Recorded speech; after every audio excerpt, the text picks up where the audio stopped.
जो बयान दिया, बाद में उन्हें खेद जताना पड़ गया उस बयान के ऊपर। इनकी प्रवक्ता ने कहा कि वो बच्ची 15 साल की बच्ची रात में कौन सी Yes, नौकरी मांगने गई थी। बहुत- ये शर्मसार करने वाला बयान है। जवाब दे दो। ऐसा कोई बयान जवाब हमारे दे यहाँ दो। तो बताइएगा। जवाब दे दो। जी अनुराग, अरे आपका भैया, वक्त- आपके यहाँ तो कंगना रनावत कह रही हैं कि वहां पे नहीं, आपके यहाँ कंगना रनावत, आपकी सांसद कंगना रनावत है, ये कह रही थी जो वहां किसानों का आंदोलन हो रहा था वहां लाशें टंगी हुई थी, महिलाओं का रेप हो रहा था। शर्म कीजिए थोड़ा सुधांशु जी, सांसद है आपकी पार्टी की, शर्म आई कि नहीं आई थोड़ी सी? अगर शर्म नहीं आई तो आ जाए थोड़ी। अरे तब जनता पार्टी सुन रही है उसमें क्या वहां लाशें टंगी हुई है थी भाई? क्या बेटियों का रेप हो रहा था वहां पे? शर्म कीजिए थोड़ी सी बोलते के पहले। और सुन लीजिए मेरी बात, आप कह रहे थे आपके नेता किसी ने, अरे आप उन्नाव के आपका जो विधायक था बचाते पूरी सरकार घूम रही थी और पूरा का पूरा परिवार नष्ट हो गया। उसके बाद जब हाई कोर्ट ने इंटरफेयर किया, जब यहां हम लोग रोड पे आए तब न्याय दिला पाए हैं। और जिसकी बात करें बदलापुर में, अरे लोग रोड पे आ गए, रेलवे ट्रैक जाम कर दिया। High court, Maharashtra high court ने कहा 12 तारीख की घटना, 16 तारीख को रिपोर्ट लिखी गई, 22 तारीख को आप स्टेटमेंट लेते हो। आपने लेट क्यों किया? जब रोड पे जनता आई तब FIR हुई। शर्म करो सुधांशु जी, क्या बोलते रहते हो आए बाएं साएं, कुछ भी बोल देते हो बिना सोचे समझे। अरे यार, आपने तो खून के आंसू रुला दिए। कौन बोल रहा? सबको दिखाई मणिपुर में कितने साल, नहीं कितने दिनों से हिंसा होती रही, सब चुप बैठे रहे। क्या पहलवान महिलाएं यहाँ पे घसीटेंगी, आप चुप बैठे रहे और आप यहाँ नैतिकता की महिलाओं की समस्या पे बात करोगे? अरे NCRB का डाटा उठा के देखिए, NCRB का डाटा है कि Rajasthan number 1, Madhya Pradesh number 2, Uttar Pradesh number 3 और महिला अत्याचार में 65,000 महिलाओं पे अत्याचार होता है प्रत्येक साल। NCRB का डाटा उत्तर प्रदेश के अंदर में। किस बात की बात कर रहे हैं आप? शर्म आनी चाहिए आपको बोलने के पहले। खबर अनुराग, अभी आप बोल रहे थे कि आए बाएं साएं नहीं बोलना चाहिए। आज ममता बनर्जी ने प्रैक्टिकली इस देश को धमकाने का प्रयास किया है। क्या बोला है? असम जल सकता है। क्या बोला है? नॉर्थ ईस्ट जल सकता है। क्या बोला है? दिल्ली जल सकती है। क्यों जी? मिस गवर्नेंस ममता बनर्जी की, जलेगा पूरा देश? क्यों जलेगा? किस बिहाफ पे जलेगा? क्यों? देश जलाने की बात कर रहे हो और उस बयान के ऊपर आपने एक टिप्पणी नहीं करी। और अभी आप सुधांशु त्रिवेदी को बोल रहे थे कि आप आए बाएं साएं बोल रहे हो। आपने विषय पे बोला एक बारी भी? क्या आपको लगता है कि देश चलना चाहिए? विषय पे ही बोल रहा हूं मैं आपसे प्रश्न पूछता हूं और ये देश प्रश्न पूछता है, मेरे व्यूअर्स सवाल पूछते हैं ये आपसे। क्या आपको लगता है देश चलना चाहिए? चलिए, देश चलना चाहिए? नहीं, इधर उधर की बात नहीं। मैं बड़ा नहीं, आपसे मेरा प्रश्न बहुत डायरेक्ट है और मैं इसका डायरेक्ट जवाब चाहूंगा। अगर आप 15 सेकंड में देंगे तो ठीक है, नहीं तो मैं सुधांशु की डायरेक्ट जवाब दे रहा हूं। मैं देश, आपको लगता है कि देश चलना चाहिए? मैं देश से पूछना चाहता हूं।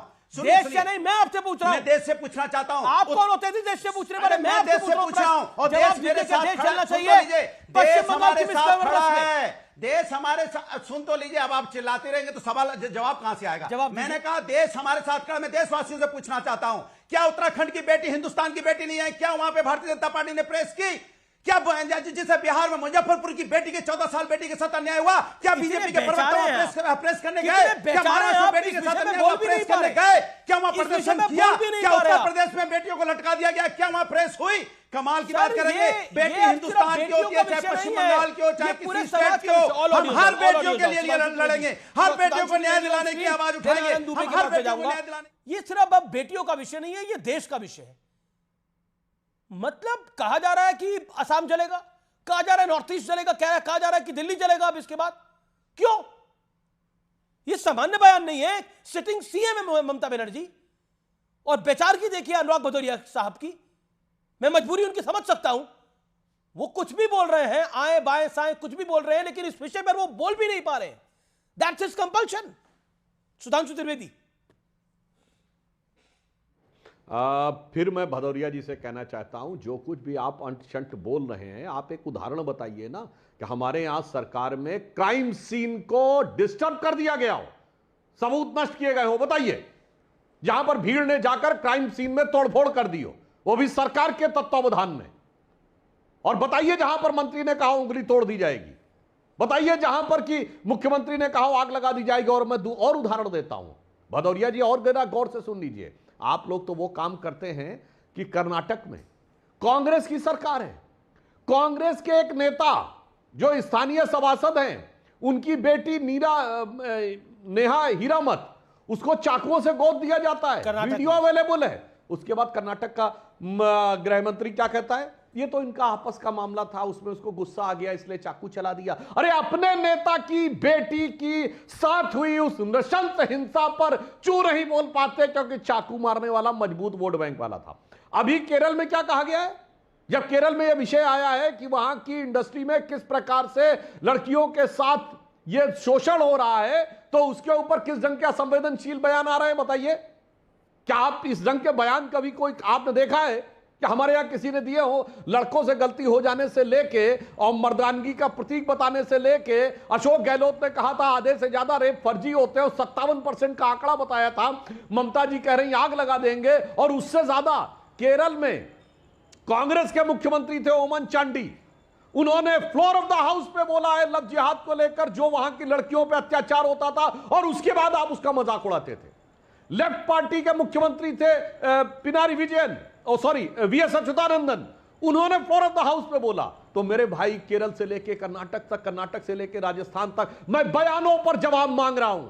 मैं कोई दावा नहीं करता हूं कि इस राज्य में नहीं हो सकता, उस राज्य में बीजेपी के तमाम मुख्यमंत्री बयान, बीजेपी के तमाम मुख्यमंत्री इस पर रिएक्ट कर रहे हैं। बीरेन सिंह ने कहा है कि ममता बनर्जी को सार्वजनिक रूप से माफी मांगनी चाहिए। वो क्यों जलाना चाहती हैं मणिपुर को, नॉर्थ ईस्ट को? मणिपुर के सीएम है बीरेन सिंह, ममता बनर्जी पर हमला है, बड़ा पॉलिटिकल वॉर हो गया इस विषय के ऊपर जो ममता बनर्जी का बयान है। तौसीफ खान, जलाने वाला बयान देखकर आपको लगता है कि ममता बनर्जी ने बहुत बड़ी पॉलिटिकल मिस्टेक कर दी है? देखिए, अभी सुधांशु जी कह रहे थे कि हमारे यहाँ एक भी इंसिडेंट दिखा दीजिए जहाँ पे क्राइम सीन के साथ छेड़छाड़ की गई हो। इन्होंने तो महाशय पूरा का पूरा पीड़िता को, रेप पीड़िता के पूरे डेड बॉडी को पेट्रोल छिड़क के पुलिस द्वारा रातों रात जला दिया। ना पोस्टमार्टम हो सके, ना कोई सबूत बन सके, ना कोई कभी कोई जो मेन कल्प्रिट है उसको फांसी लग सके। ये तो आपके कारनामे हैं सुधांशु जी, आप बड़े अच्छे से जानते हैं। आपकी मजबूरी है कि आपको जो है योगी आदित्यनाथ के डिफेंड करना पड़ता है। ये उनके कार्रवाई उनके रहते हुए हुआ, वो इसलिए क्योंकि वो दलित थी, वो महिला, क्योंकि वहां तो वो तो ब्राह्मण और नॉन ब्राह्मण में सोसाइटी को बांट देते हैं ना। तौसीफ जी, मणिपुर के सीएम ने बोला कि ममता बनर्जी भड़काने का काम कर रही है, उन्हें सार्वजनिक रूप से माफी मांगनी चाहिए। ब्राह्मण और दलित में बांट देते हैं, और दलित के लिए योगी आदित्यनाथ के लिए नजर में दलित के लिए दूसरा कानून है और ब्राह्मण के लिए दूसरा कानून है। और इसलिए आज वो कहते हैं कि बटो मत, इस तरह की वो हरकत करतूत खुद करते हैं और अपने चक्रव्यूह में खुद फंसते हैं। ममता बनर्जी ने जो कहा वो बिल्कुल सही कहा है कि बंगाल में बीजेपी जो है, योगी आदित्यनाथ ने कहा कि कुछ जलेगा, जीतना चाहते हैं, चुनाव को जीते और अपनी सरकार बनाए। बंगाल में आगजनी करके उन्हें जो है गवर्नमेंट बनाने नहीं दिया जाएगा। नहीं तौसीफ, योगी आदित्यनाथ ने कब और कहां बयान दिया जलाने वाला? योगी आदित्यनाथ ने के वॉच में, उनके चीफ मिनिस्टर रहते हुए में पूरा का पूरा डेड बॉडी रेप पीड़िता का जला दिया। आपने बोला ना, पोस्टमार्टम तक नहीं हुआ, परिवार वालों को देखने तक नहीं दिया। वो कोलकाता की बात करते हैं, वो तो बोलते कि हिंदू बटेगा। उनका जो योगी का coat and quote Yogi ji का जो बयान था यूपी सीएम का, उन्होंने बोला हिंदू बटेगा तो कटेगा, ये कहा उन्होंने। हाँ, तो वो किसे डरा रहे हैं? ओके, हिंदू समाज को डरा रहे हैं। वो कह रहे हैं योगी जी को तो डरा रहे हैं। मेरी छाया में रहो, मेरी छत्र छाया में रहोगे तो बचे रहोगे, और मेरी छत्र छाया में नहीं रहोगे तो नहीं बचेगा। अब बांटते भी खुद है, दलित और ब्राह्मण करके बांटते भी वो खुद ही है। और ये बात जो कि संविधान में इसके पर अलाउड नहीं है। संविधान में किसी भी तरह का कास्टिज्म करना, वो डरा नहीं रहे, वो हकीकत बता रहे हैं। क्यों इसी देश में तो बयान दिया गया है ओवैसी के द्वारा कि जब मोदी पहाड़ पे चले जाएंगे और योगी मठ में चले जाएंगे तो तुम्हें बचाने कौन आएगा, ये बोला गया था कि नहीं? और कोई सेक्युलरिज्म का सूरमा इस पे चू बोला था। और तौसीफ खान साहब जो योगी जी बता रहे हैं वो एक बहुत हकीकत बता रहे हैं। आप पश्चिम बंगाल की सरकार का प्रतिनिधित्व कर रहे हैं। जो लोग आज जाति की राजनीति करके हिंदू समाज को तोड़ना चाहते हैं, यह मैं बताना चाहता हूं कि 70 से 75% SC ST OBC तो देश के हर अंचल में थे। 80 साल पहले अगर पश्चिम बंगाल में थे तो पूर्वी बंगाल में भी थे। कहां चले गए वो? मैं पूछना चाहता हूं आज के बांग्लादेश के SC ST OBC कहां चले गए? कट गए या कन्वर्ट हो गए? यही तो हुआ ना। अगर 32% हिंदू था तो उसमें 25% SC ST OBC होने चाहिए थे। वो कहां चले गए 25%? कट गए या कन्वर्ट हो गए? और ये मैं हवा में नहीं बोल रहा हूं।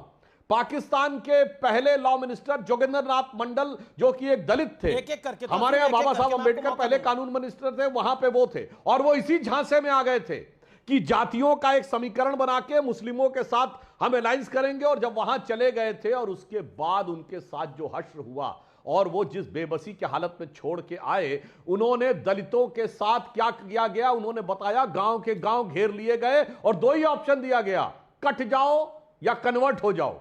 और मैं दर्शकों से कहता हूं, जोगिंदर नाथ मंडल का इस्तीफा इंटरनेट पे अवेलेबल है, जाके पढ़ लो, आंखें खोल देगा कि जो योगी जी ने कहा वो तो कम कहा, बटने के बाद कितने दर्दनाक तरीके से कटते हैं। और सबसे ज्यादा उसमें जो गरीब है, जो SC ST OBC है, वो कटा था, जाके देख लो तो आंखें खुल जाएंगी। तो जो योगी जी ने बोला है वो आज की राजनीति से भी सत्य है, इतिहास से भी प्रमाणित है। और अमित जी मैं जवाब दूंगा।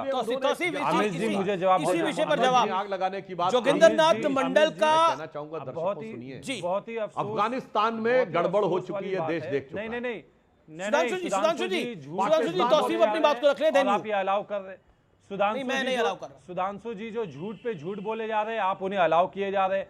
बांग्लादेश का पॉपुलेशन जो है भारत में आ गया। आज दिल्ली में बांग्लादेशी पॉपुलेशन रहता है, आज वेस्ट बंगाल में बांग्लादेशी पॉपुलेशन रहता है, जिसको बाजाब्ता भारत सरकार ने बुलाया और उन्हें यहाँ नागरिकता दी, यहाँ पे संरक्षण दिया। पहले वो रिफ्यूजी के तौर पे आए, फिर उन्हें यहाँ बहाली की गई। आप कौन सी दुनिया में रहते हैं सुधांशु जी? झूठ बोले जा रहे हैं कि